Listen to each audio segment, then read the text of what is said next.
Hello అండి. నేనైతే ఈరోజు ఈ వీడియోలో అమెరికాలో ఇల్లులు ఎలా ఉంటాయి అంటే హౌసెస్ ఎంత ప్రైజెస్కి అమ్ముతారు, మనం ఎలా కొనుక్కోవచ్చు, అలాగే వాటి ప్రాసెస్ ఏంటి అన్నీ పూర్తిగా ఈ వీడియోలో చూపిస్తున్నాను. వీడియో నచ్చితే తప్పకుండా లైక్ చేసి సబ్స్క్రైబ్ చేసుకోండి. చాలామంది అయితే సబ్స్క్రైబ్ చేసుకోకుండా చూస్తున్నారు. ప్లీజ్ లైక్ చేసి సబ్స్క్రైబ్ చేయండి. ఈ మధ్య మీరు చాలా వీడియోస్ చూసిన పని అయితే ఎక్కువ ఇక్కడైతే అమెరికాలో హౌస్ వార్మింగ్ ఫంక్షన్స్ అలాంటి మీరు చాలా వీడియోసే చూసుంటారు.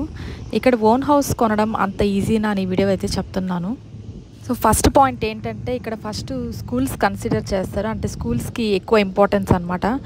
ఇప్పుడు స్కూల్ మనం ఉండే ఇల్లుకి దగ్గర ఉంటే అది చాలా కాస్ట్ ఎక్కువ ఉంటుంది. అంటే మనకు చిన్న ఇల్లు కూడా చాలా చాలా ప్రైస్ ఎక్కువ ఉంటుంది. అదే మనకి స్కూల్స్ కొంచెం దూరంలో ఉన్నాయంటే పెద్ద ఇల్లు కూడా మరీ తక్కువ కాదు, కొద్దిగా ప్రైస్ అయితే తక్కువగానే ఉంటుంది. ఎందుకంటే స్కూల్స్ చాలా దూరం కాబట్టి. సో ఇక్కడ ఫస్ట్ నెంబర్ 1 కన్సిడర్ చేసేది స్కూల్ జోన్ని బట్టి ఉంటాయి ఇల్లులన్నీ. అలాగే సెకండ్ పాయింట్ వచ్చి ఇప్పుడు మనకి ఇంతకు ముందరైతే ఎక్కడైనా హౌస్ రెంట్స్ తక్కువగా ఉండేటివి. ఇప్పుడు అలా లేవు. ఇప్పుడు అవి కూడా చాలా కాస్ట్ ఎక్కువలో ఉన్నాయి ఆ రెంట్ హౌసెస్ కూడా. ఇక్కడైతే అంటే అన్ని ప్లేసెస్లో కాదు. ఇక్కడ సపోజ్ డాలర్స్ ఇలా తీసుకుంటే ఇక్కడైతే మినిమం రెంట్ హౌస్ అయితే $2,000 అయితే పే చేయాలి మనం. $2,000 కూడా పెద్ద అంతేం రావట్లేదు. అది స్టార్టింగ్ ప్రైస్. కొంచెమన్నా ఒక మీడియంగా అలా ఉండాలంటే ఒక $2,500 పే చేయాలి రెంట్ హౌస్ అయితే. అందుకని ఇప్పుడు 2,500 దాని బదులు మనం ఒక చిన్నిల్లు తీసుకున్నాం అనుకోండి. ఇక్కడ ఏంటంటే పిల్లలు ఉంటారు కదా, వాళ్ళకి ఏంటంటే ఇక్కడ సపరేట్ బెడ్రూమ్స్ అలా కావాలి. దానికి రెంట్ హౌస్ 2,500 పెట్టే బదులు మనం ఓన్ హౌస్ తీసుకుంటే మనం పర్ మంత్ ఒక 3,500 అయితే మినిమం పే చేయాల్సి ఉంటుంది. పెద్ద ఇల్లులు అయితే చాలా కాస్ట్లు ఎక్కువ ఉంటాయి. లేదు మనకి అంత ఎక్కువ బెడ్రూమ్స్ అంతేం అవసరం లేదు, చిన్నిల్లు చాలు అనుకుంటే మనకి 3,500 అలా స్టార్ట్ అవుద్ది.